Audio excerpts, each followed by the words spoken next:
There's nothing to fear but fear itself. I fear you. During a spooky and haunted month, you're bound to be scared by someone All the or time. something. But it's also a time to look into understanding depression and anxiety. Gail Nelson with Journey Counseling is here to show us how to face our fears. It's a serious topic. But didn't I sound just like FDR? You I think did. so. Thank you. That was a good reminder. Thanks, Chris. Yeah. You were him, right?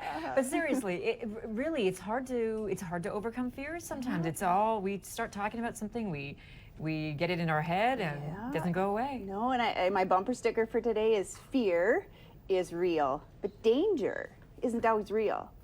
But the brain can't tell the difference. So you may feel fear of a dog walking by. You may feel fear, but you really have to be, in the sense like danger is gonna be upon you. Is that dog gonna leap up and attach to your throat?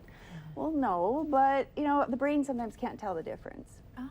And we get really a lot of anxiety about the things that we create in our own head. So, and then we go to things like spooky houses and get, the thrill of the fear. So, where are we at with this as human beings? That's my It's question. really there to protect us, right? I mean, you get the fight or flight thing. So, I mean, the Absolutely. fear is there to protect us, but sometimes it almost paralyzes us. Right. So how do you sort of overcome the paralyzation and realize, okay, this isn't going to do what you said, kill me? Right. Well, the thing I like to work with people is that your brain is always there trying to help you.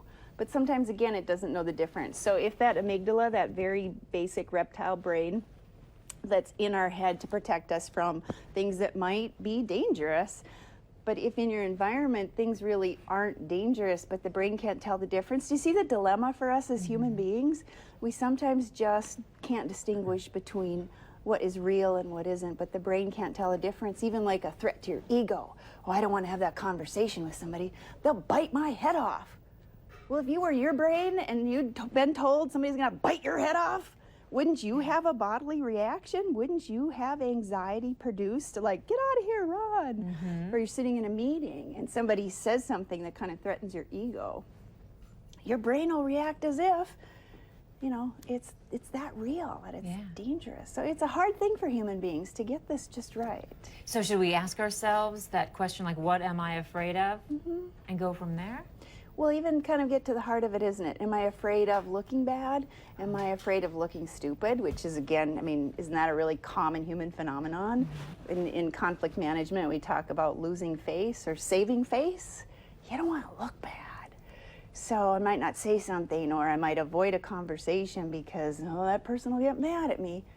Truly, that might be real fear of somebody's reaction because we have to say something difficult or we have to participate with them, and maybe it's a conflict or an argument or something important. Those are tough things. I think the irony is, literally in my life, 99% of the time, I'll be afraid of something, I'll go do it, and I'm like, it really wasn't that bad. Right. Isn't that? So what's up with that? Why does that happen? Well, what if we could tell ourselves that before, right? But you think we would have enough references after, of course, So I'm many only years. 21, so Exactly. that doesn't help. You think you'd build enough references where you realize, okay, it's just a made-up fear, let's go do it anyways. We really have to override the amygdala, which is hard to do. So sometimes what I teach people is even to kind of, the idea of managing your mind. We have to sit and figure out what's going on in our head. I actually tell people sometimes you just have to tell your brain to shut up, right? Yeah. It's like, it's okay, I'm a smart person, I got this.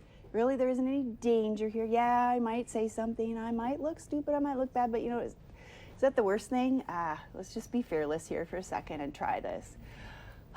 It really wasn't as bad as I thought. So you're right, what if we could do it before? All right, so much more with Gail Nelson coming up, understanding our fears, conquering them. We'll be right back.